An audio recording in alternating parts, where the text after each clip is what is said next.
welcome to another episode of The Warrior Within. I'm your host, Jaime Bennett. Today's episode is going to be a very emotional episode.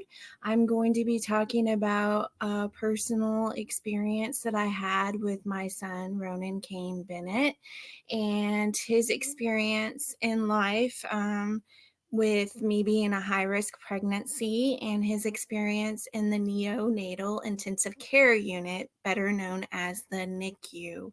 This episode is going to be talking about graphic medical things. So it's going to have, graphic medical nature in today's subject. It's also going to be talking about infant death. So if you are sensitive to those topics, I completely understand you not watching, and viewer discretion is very strongly advised with today's episode. I'm not a medical professional. These are just my experiences with the NICU and with my son. And this is my son, Ronan Kane Bennett's story. This is going to be a very emotional episode for me. If I don't cry, don't think that I don't care about the subject, because I really, really do care about Ronan, and I really do care about our experience in the NICU, and I miss Ronan every single day. I do cry about him when I'm not in front of people. I've had to be strong for so long that, I may seem cold if I don't cry about him. It's just how I have handled this whole situation. So I think that it's best to start the story in the beginning with Ronan Kane Bennett. Back in the past, I had a miscarriage with my ex, who happened to be an abusive boyfriend, but that's a story for another time. I just need to mention that I had been pregnant before. I've had a lot of issues with my reproductive system and my ability to remain pregnant and to carry babies to full term. I met my husband in 2006 when he transferred to the Walmart that I was working at, and we became friends. I said hi to him, introduced myself, and we became friends, fast friends. I had not been in a relationship for 3 years at that point, and he had just gotten out of an awful relationship himself. We started off as friends, and then he ended up asking me out, and that's where our love story begins, I suppose. Come to find out, my husband's family knew my family. So we could have met each other when we were kids. Have no idea. I live next door to his grandma. So I could have met him and just did not realize it. So our family has history. We started dating in probably 2007. We started dating in June of 2007, and we fell fast in love. We knew that we were each other's soulmates, if you believe in that sort of thing, and ended up getting engaged, had a very short engagement, and got married in February 1st of 2008. We had talked about having children. I didn't want kids. It's going to sound awful, but I didn't really think that I wanted to be a mom. I didn't really think that I wanted kids before I met my husband, but he had his two sons living with him, and I seen how he was a father to them, and I fell completely in love with how their interactions went. So I was like, maybe I'll give it a second thought of becoming a mom. So we talked about it, me and my now husband. We talked about, us having kids, how many we wanted. We thought, maybe we would try for two. But I told him, his kids come first in the relationship, and I have to make sure that they're okay with me. And we asked their permission. whether or not they wanted to have a little brother or sister. So they of course were excited and, said yes, they would love to have a little brother or sister. So I found out that I was pregnant in 2009. Um, but before we even tried to get pregnant, before we even tried to have kids, I went and got testing done on my reproductive system to make sure that everything would be okay and to make sure that I can have a healthy pregnancy and that it would all work out. I went and seen this one doctor. I'm not going to tell you his name, but I went and seen a doctor and he gave me, I think it's called a histopenogram. It's just to see if, you have the ability to get pregnant. And he told me that I do not have the ability to get pregnant, that I could always adopt. And he said that in front of my stepchildren. And I mean, made my life horrible for several months. Here I was thinking that I would never become pregnant, that I would never get the opportunity to become a mom, and I was completely depressed and angry. I was angry for so long. And then a miracle happened, and I ended up becoming pregnant with our son, Ronan. I ended up picking a midwife, not knowing any better, this being my first, real long-term pregnancy. So we went and seen a midwife. It seemed like everything was going to be okay with the midwife. I told her that my mom had had preeclampsia with me, so that it could happen in my pregnancy. And, I just wanted her to be on the lookout for that. And, normally women who are pregnant, they have morning sickness for so long, and then, their morning sickness goes away. Mine never went away. I was working at a television station at the time. Could not stay away from my new best friend, the bathroom. To put it boldly. I was vomiting constantly, could not hold anything down. I was completely miserable, couldn't even drink water, couldn't even hold water down. I was making a visit to the ER once a week, and it got to the point that they had seen me so often in the ER that they started putting me first, even if there were other people waiting in the emergency room to be seen. They would send me back first because they knew that I was in dire need of getting fluids. I had to be put on a medication called Zofran, which is a medication that they normally use for chemo patients, to help them to not be so nauseous, to help them to be able to keep their food down. It was miserable. It was really, really miserable. I was happy that I was pregnant. I was happy that, we were expecting our first child together, but it was a very, very scary situation. Like I said, I worked at a broadcasting station at the time, and I had a very difficult time staying in the room. They kept those rooms extremely cold because of the camera equipment, because of all the electronics that were in there. They didn't want the electronics to get overheated. So the cold actually made me more nauseous and made my morning sickness even worse. They expected me to climb ladders, which is a huge no-no when you're pregnant. They expected me to push heavy shelving, which is another huge no-no. And I was put on the swing shift. I had to work 11 o'clock at night to 8 o'clock in the morning with being a high-risk pregnancy. And then I would get like a day off and I would have to turn around and work 8 in the morning to 5 in the evening. So, my pregnancy was really, really difficult on me. It was my stepson's birthday I went for a checkup. It was like July 31st. I went for a checkup, and that's when it all went downhill.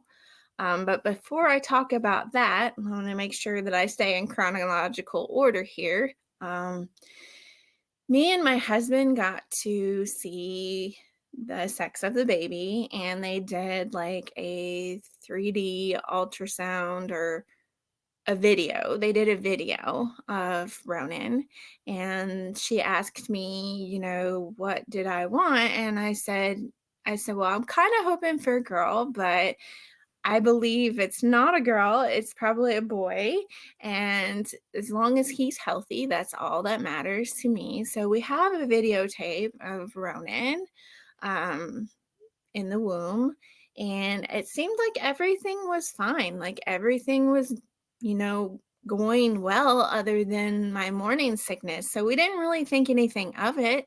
The midwife didn't see anything wrong.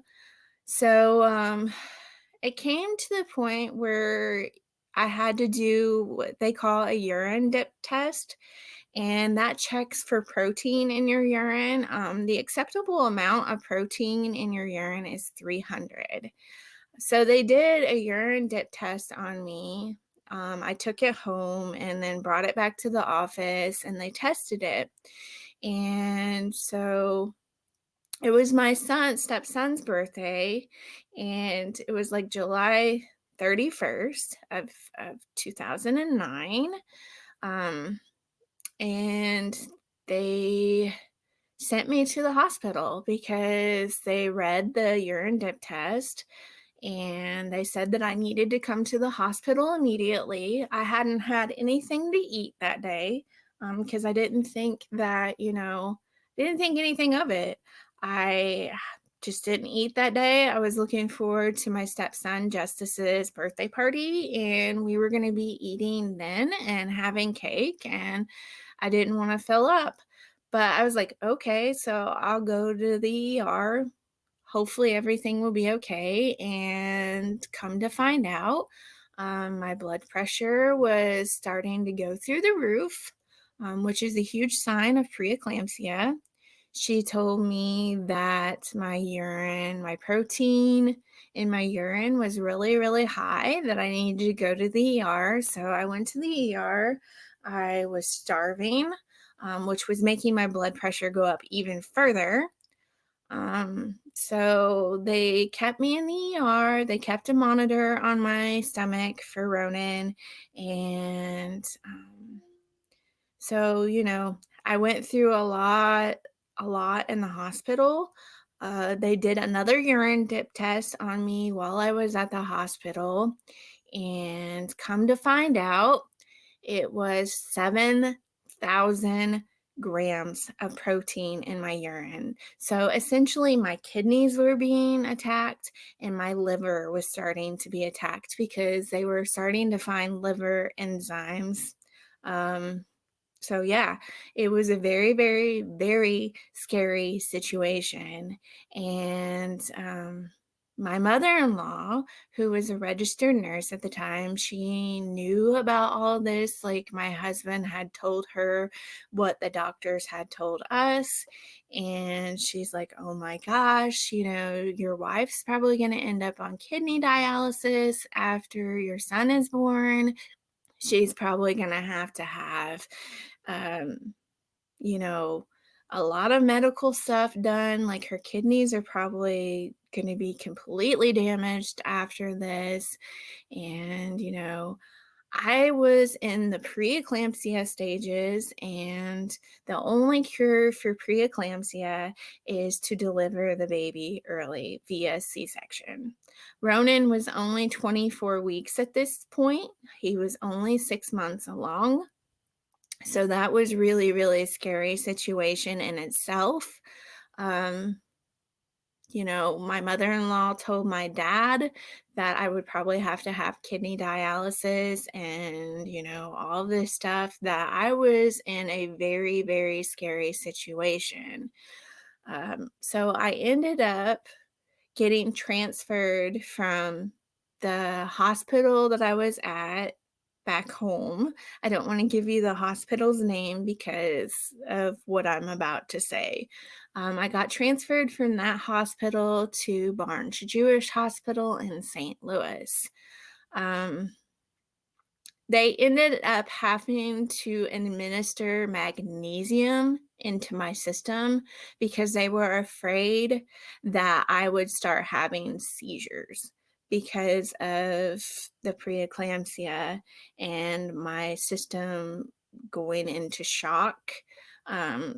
So they wanted to prevent me from having seizures. So they administered magnesium, and that stuff is extremely horrible. You feel like you weigh as much as concrete. You feel like you are melting from the inside out, and you just feel very, very heavy and very, very groggy. So they didn't know whether or not they were going to transfer me to Barnes Jewish through the ambulance or if I was going to be shipped out of there via helicopter. That's how scary the situation was.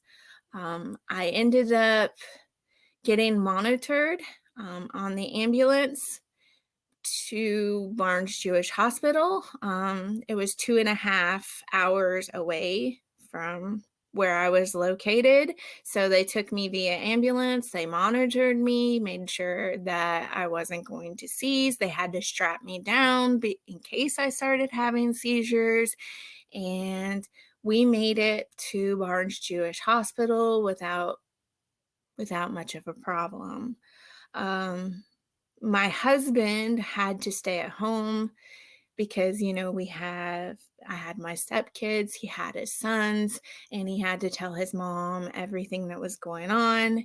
And he rushed, what normally takes 2.5 hours to get from where we lived to St. Louis took him like an hour. That's how fast he drove to get there. That's how how much he wanted to be there because it's a scary situation. By the time he had arrived, I was in my hospital bed. They gave me a private room. It kind of gives you an idea of how traumatic the situation was going to be, how serious the situation was. They gave me my own private hospital room. My mom and dad were scared half to death. I was trying not to panic. I was trying not to think about it. I just wanted to make sure that everybody else was okay. I wanted to make sure that Ronan was okay. And, I didn't want to freak anybody out. The sad part is when I was at the hospital back home, there was 2 nurses in the hallway. And my stepsons and my husband were standing in the same hallway, and they were talking about me. And they said that, it's fine. She's no longer our problem. She's getting shipped to Barnes Jewish. They said that right in front of my kids. And my stepson Justice was like 6 at the time. He was not very old. And Darius was like probably about 10 or 11 at the time. That's very unprofessional, and they didn't need to hear that. Justice and Darius were already scared half to death. They didn't know if I was going to survive. They didn't know if their brother was going to survive. It was an awful situation. So I was at Barnes Jewish Hospital, and obviously they were going to have to do an emergency C-section. They gave me 2 painful shots that they administered in my hips, and they burnt. They hurt really bad, and they were shots to make Ronan's lungs form more quickly so that, he had more of a fighting chance whenever he was delivered. So they delivered him via C-section, and he was only 24 weeks along. He weighed 1.5 pounds when he was born. Ronan was a fighter. He tried to open his eyes. He pushed the doctors away from him when he was born. He tried to roll over on his own. He did a lot of things that, healthy newborn babies can't even do when they're born. So he was a major fighter. He lived for a month and 9 days and enjoyed his doctors. He was a very, very happy-go-lucky little baby. He was always smiling. He would always make his doctors happy, and they always enjoyed, coming to see Ronin. He was a little spitfire, beautiful, beautiful little boy. So like I said, he spent about a month and 9 days in the NICU. And he ended up getting a whole slew of problems because, one, he was born way early, and two, he didn't have the weight on him to help him fight this, to help him survive this. He had a hole in his heart, so that had to be fixed, and that was a really scary situation because, his immune system was already compromised because he was little. He was, a neonatal intensive care baby. He was in the ICU for babies, and so, I was scared half to death when they said that Ronan has a hole in his heart. He needs to have surgery to repair that. So we had to drive all the way to St. Louis, which I would do over and over again. I would do anything for Ronan. I would do anything for my children. It was a really scary situation, having to wait to see if he survived the surgery, having to wait out in the waiting room and wait for updates. He was a fighter. He survived the open heart surgery and the repair to his heart. And I was hoping that, that would be the only hiccup that Ronan would have.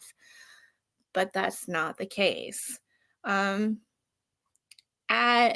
On September 11th of 2009, the day prior, like September 10th, we were called. My husband always did the phone calls and always called to check on Ronan to see how he was doing because I was too scared to call. But, I would call and check up on him, and the doctors would give me more of the, I guess, statistical information than they would my husband. I guess because I'm the mom. But September 10th, they called us and told us, my husband had talked to them and they told him, yeah, Ronan's having a situation. There's something going on. This is happening. And they didn't make it out to him like it was any major ordeal. I called them back because they didn't give my husband enough information. And I'm like, okay, what's going on with my son? What's the situation? So I called them back and I said, okay, you called my husband and I just want to know what's going on. Do we need to come there? Do we need to, take his brothers out of school? Do we need to do this? And the nurse that I was talking to said, yes. It's an emergency. You really need to get here. There's something, going on with Ronan, and it's not a good situation. We don't know if he's going to survive this. We don't know what's going to happen. You just really need to be here. So we had to yank Ronan's brothers out of school to go, to get there and to go see him. Ronan had been doing pretty good for, his size up to this point. Like everything was going well. His doctors were proud at the achievements he was making. They were proud, that he had his eyes open. Like he opened his eyes way before, other babies that are healthy. And I thought that was completely amazing that he opened his eyes. And they said that he tried to roll over. He tried to breathe on his own when he first came out of the womb. I mean, he was a fighter. He did a lot of amazing things in his short time here on Earth. Like I said, his doctors were really proud of him.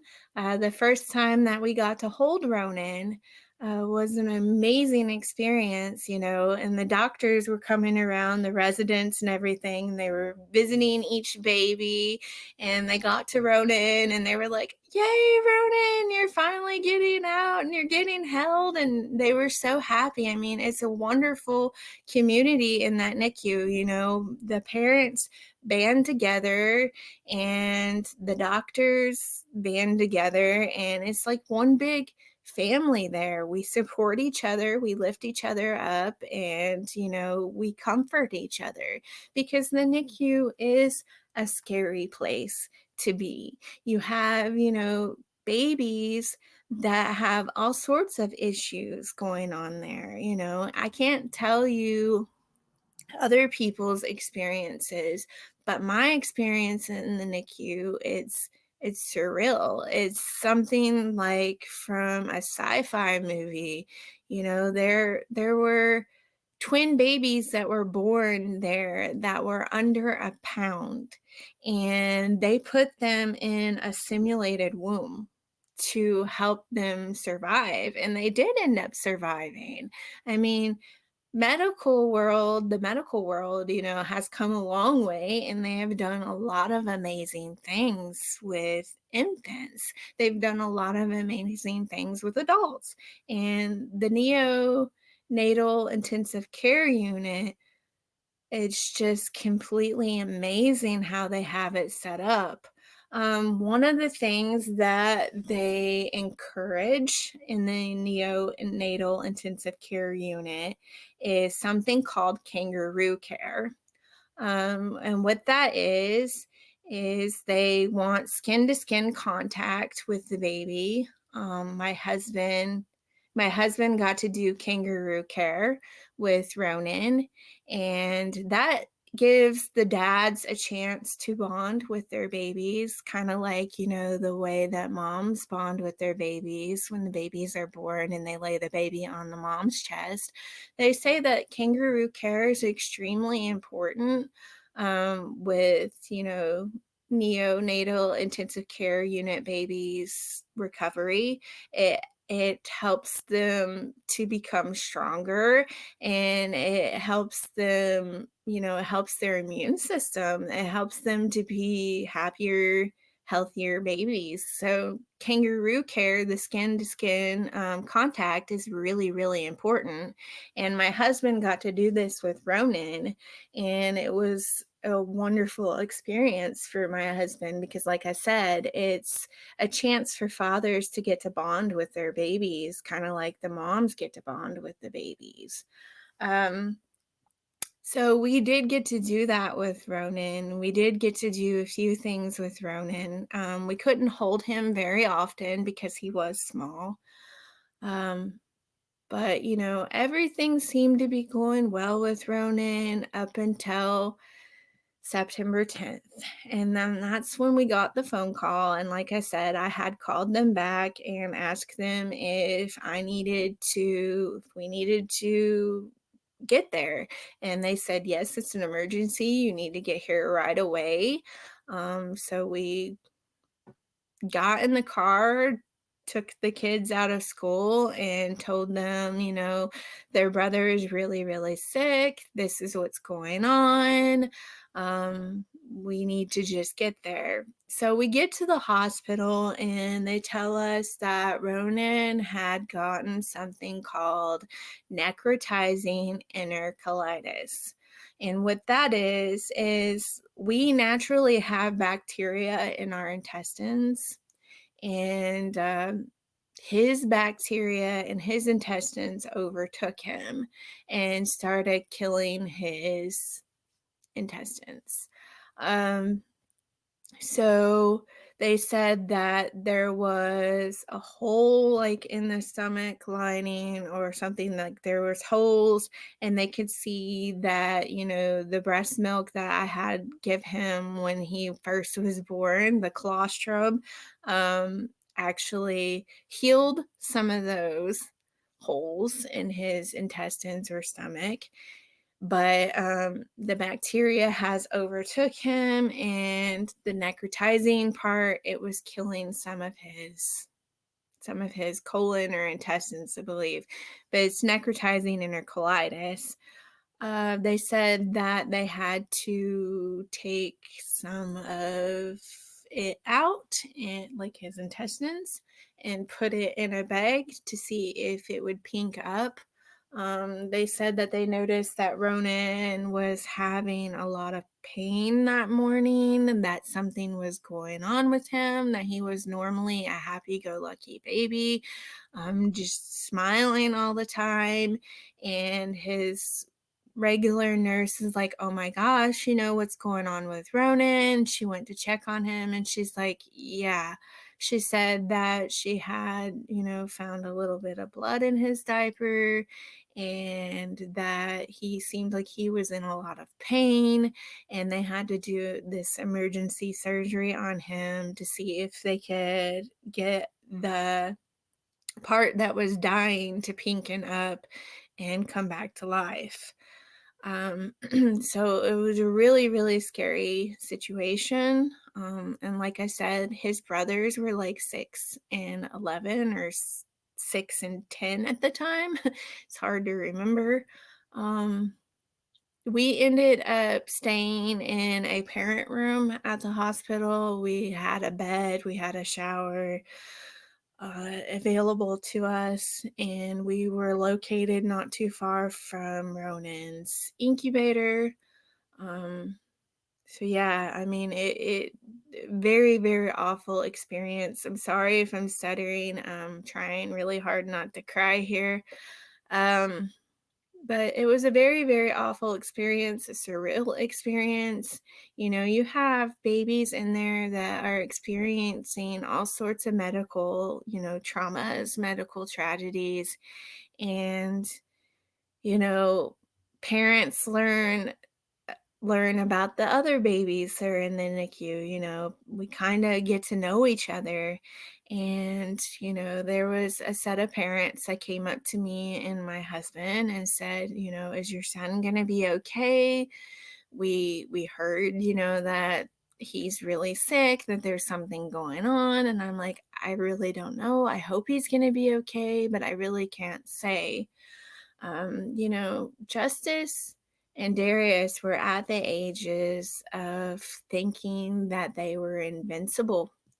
As kids, kids think that they're invincible. And, what happened to their brother Ronan kind of gave them a very, very horrible reality check. They realized that they were no longer invincible, that, he's a baby. If this could happen to him, it can happen to any of us.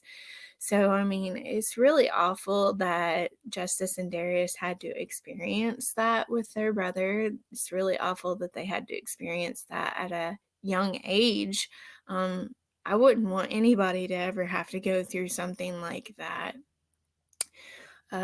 It was a very traumatic experience, very traumatic experience. We stayed in the hospital room, tried to get sleep. I prayed all night long about Ronan. I prayed with all my heart that, a miracle would happen, that he would get better, that God would just heal him, and that things would get better, And then we got the dreaded knock on the door at like 4 a.m, and my husband and my stepsons were asleep, and I didn't want to disturb them.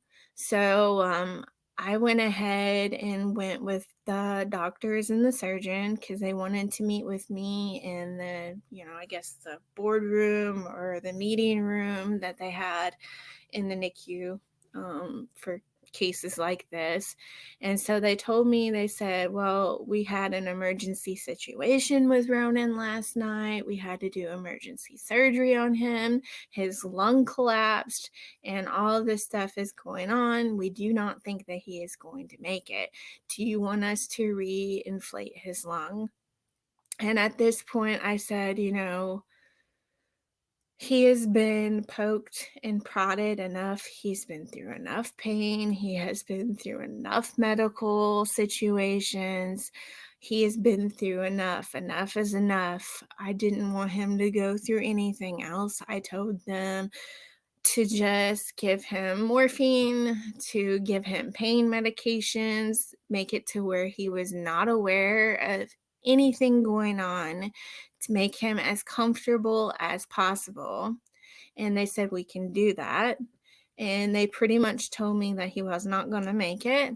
And I had to go back to the room and give my husband and my kids the dreaded news that Ronan wasn't going to make it. So that was a very tough situation for me, as his mom. I blamed myself for the longest time. I, told myself I was supposed to protect him. I was supposed to keep him healthy. I was supposed to keep him safe. It was my job. I'm a failure as a mom. I said all this horrible stuff about myself because I thought in my heart that it was my fault. But it was not my fault. There was nothing that I could have done differently in this situation to prevent Ronan's death, to prevent him from getting necrotizing enterocolitis, to prevent him from getting sick. It's something that happens to NICU babies. It's something that happens to preemies, and it can happen to fully grown babies. It can happen to babies who have stayed in the womb for over, 9 months, who are of healthy weight and healthy size. It's something that happens. Luckily, Ronan and I were in the research for that particular thing, necrotizing enterocolitis. So, he ended up having it, and Ronan ended up becoming the first step toward finding a cure of necrotizing enterocolitis and them better understanding it so that they could prevent it from happening to any other baby. There are important things that people need to know about the NICU. These babies are very, very fragile. Their immune systems are extremely fragile. You have to take every precaution that you can before, entering the NICU. We had to scrub our hands. We had to use hand sanitizer on our hands. We had to do a whole bunch of stuff before we could even go in to see Ronan, and he was in an incubator.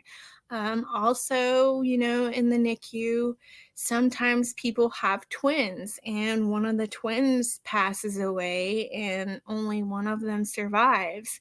If you see a butterfly on an incubator, that means that is the only surviving twin, that their twin had passed away. There's a lot of things that people don't know about the NICU. There's so much that, people don't understand about the NICU.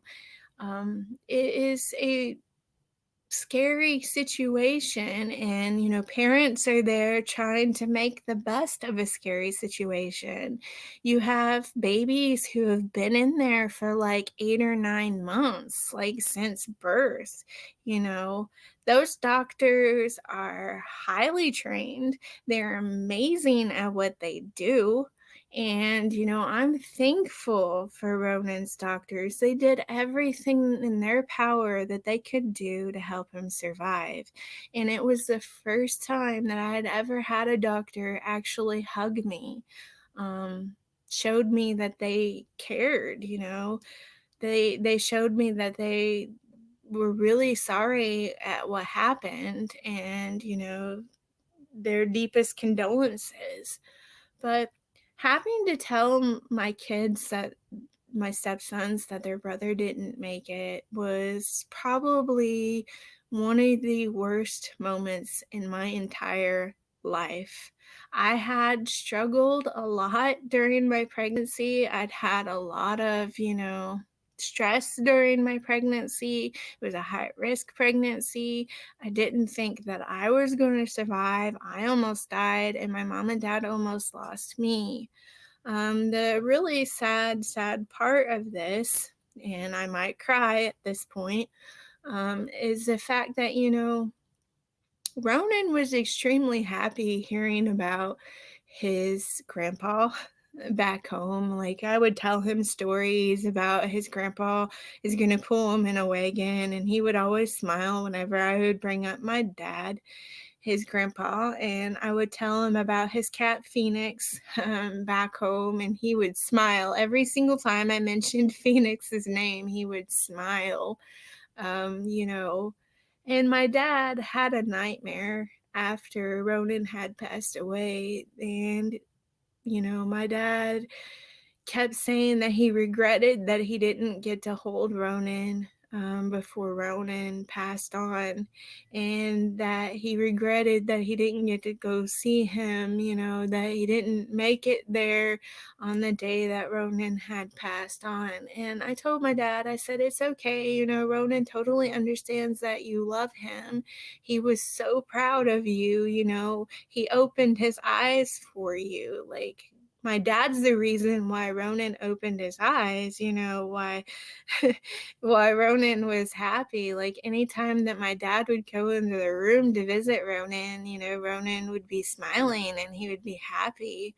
But my dad, had a dream that it was his fault that Ronan passed away. He had a dream that he was Ronan's surgeon and that he couldn't save him. And, my dad told me that he thinks that he would have been a really good grandpa.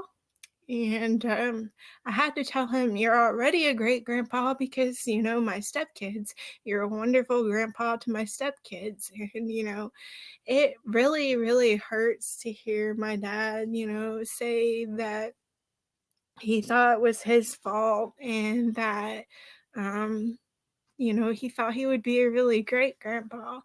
My dad about went under at that point. Like, it caused my dad a lot of stress. It caused my dad, a lot of mental anxiety.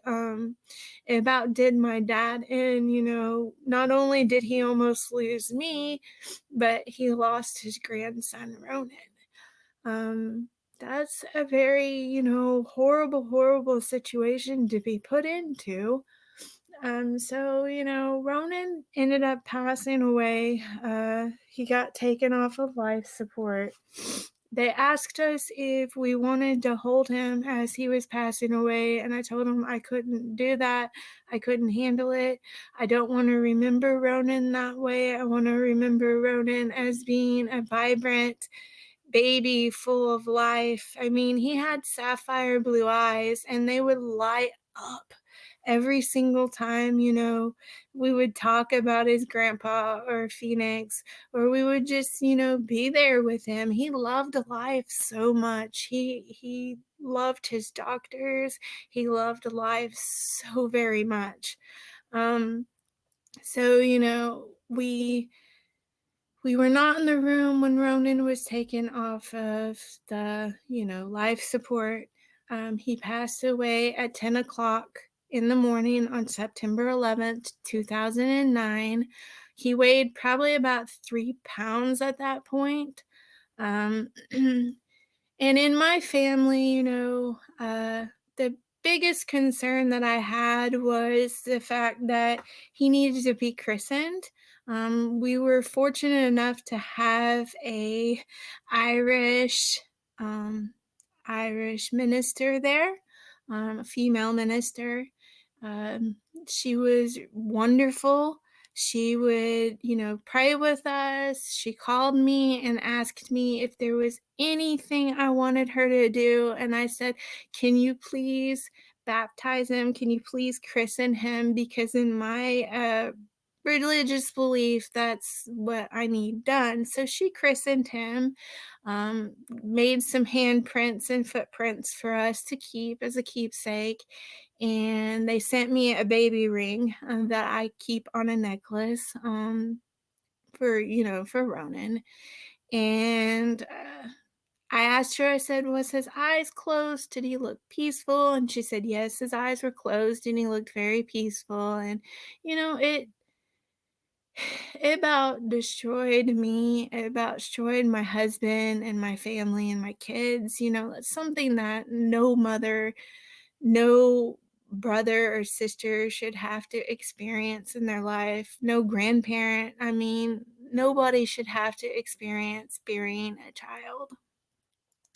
So we got back home and we didn't have the funeral for Ronan for like several days. So, I mean, it was agonizing. I wanted to get it over with, so that we can move on to the healing process. And as long as his body was in St. Louis and not at home, it felt like the process was being drug out. It felt like that I couldn't move on to the healing process, the healing stage of this. But we ended up having the funeral. We didn't call it a funeral. We called it a celebration of life. It was closed casket, and they ended up playing a song, a couple of songs for Ronan. We did Imagine for Ronan because, all walks of life at that hospital. He loved everybody, all the doctors were from all walks of life and he just enjoyed people. So Imagine was the song for Ronan. It's still hard for me to listen to that song, Imagine. Still to this day, it is hard for me to listen to it, but we wanted to celebrate the life that Ronan had here on this planet. I mean, it may have not been a very long life, but it was a beautiful life that he had lived. He was so full of love and so full of life, and he was just my beautiful, beautiful little boy. The day that he passed away was the day that, I held my breath. It was the day that some of my light went out in this world, and it was the day that a piece of my soul went away with him. Um, you know, I didn't think that I would ever get to be a mom, and Ronan made me a mom. He made me a stronger person. He made me more passionate about life. He made me, respect life more. He made me think more. He made me realize, that life is worth living, that it's worth soaking in every precious moment. After Ronan passed away, there was a little bit of time that I didn't feel like living. I would have never killed myself or anything horrible like that, but I felt like, I was in a very dark place and I didn't feel like living, but I had Justice and Darius to live for. I had them to be strong for, and they started calling me mom. And so I did have kids calling me mom. I was a mom even before Ronan was born. But Ronan made me a stronger person. He made me a more resilient person. And he just was beautiful. He had a beautiful personality and he loved life.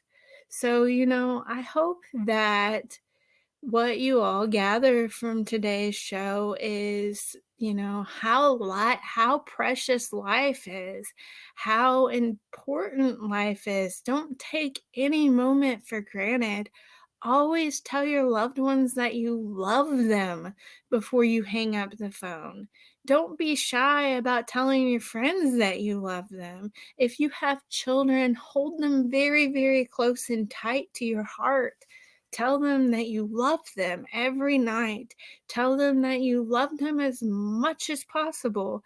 And even if it seems like a simple moment, cherish it. Cherish it. Soak it all in, because tomorrow is not promised. It is not promised. It's not guaranteed. Anything could happen. It happened to Ronan. Anything can happen to your loved ones. So never, ever hang up a phone in anger. Never leave in anger. Make sure that you let that person know that you love them. It's important. And there's things in life that just are not worth being angry over. There are things in life that just are not worth being upset about. Life is so precious, and we need to take care of it. We need to respect it, and we need to soak it all in. Thank you all for watching today's program. I hope that you have a better understanding of, the NICU, a better understanding of me and my life. And, if I can make it through something like this and come out on the other side smiling and living life to the fullest and loving to the fullest, then, anything is possible. Anything is possible. I hope that you all enjoyed today's program. I hope that it was educational and informational, and I do appreciate all of you so much for tuning in. As always, love, hugs, and blessings.